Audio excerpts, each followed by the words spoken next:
Genesis chapter 30. And when Rachel saw that she bare Jacob no children, Rachel envied her sister, and said unto Jacob, Give me children, or else I die. And Jacob's anger was kindled against Rachel, and he said, Am I in God's stead, who hath withheld from thee the fruit of the womb?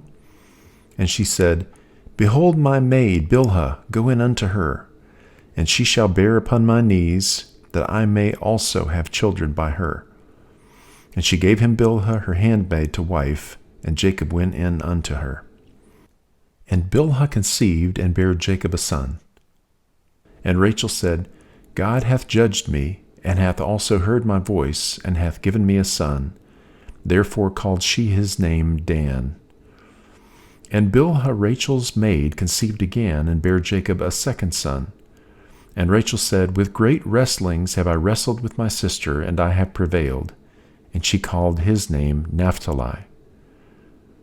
When Leah saw that she had left bearing, she took Zilpah her maid, and gave her Jacob to wife.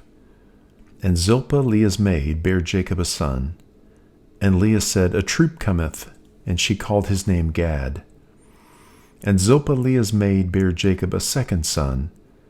And Leah said, Happy am I, for the daughters will call me blessed. And she called his name Asher. And Reuben went in the days of wheat harvest, and found mandrakes in the field, and brought them unto his mother Leah. Then Rachel said to Leah, Give me, I pray thee, of thy son's mandrakes. And she said unto her, Is it a small matter that thou hast taken my husband? And wouldest thou take away my son's mandrakes also? And Rachel said, Therefore he shall lie with thee tonight for thy son's mandrakes. And Jacob came out of the field in the evening, and Leah went out to meet him, and said, Thou must come in unto me, for surely I have hired thee with my son's mandrakes. And he lay with her that night. And God hearkened unto Leah, and she conceived, and bare Jacob the fifth son. And Leah said, God hath given me my hire, because I have given my maiden to my husband. And she called his name Issachar. And Leah conceived again, and bare Jacob the sixth son. And Leah said, God hath endued me with a good dowry.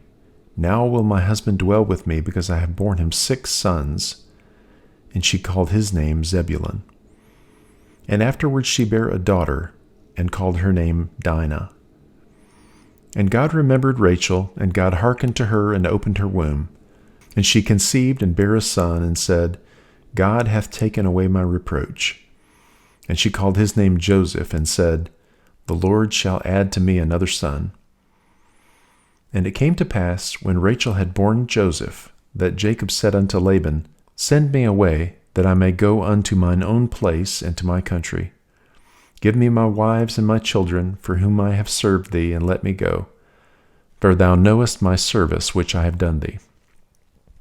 And Laban said unto him, I pray thee, if I have found favor in thine eyes, tarry.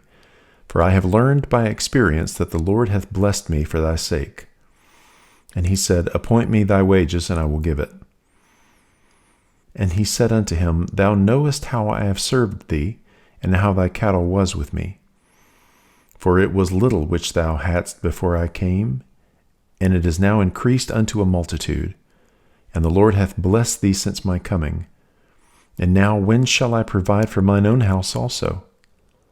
And he said, What shall I give thee? And Jacob said, Thou shalt not give me anything. If thou wilt do this thing for me, I will again feed and keep thy flock.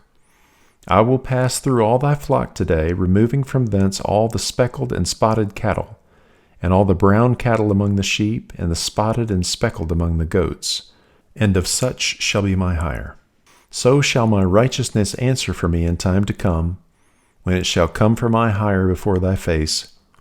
Every one that is not speckled and spotted among the goats, and brown among the sheep, that shall be counted stolen with me.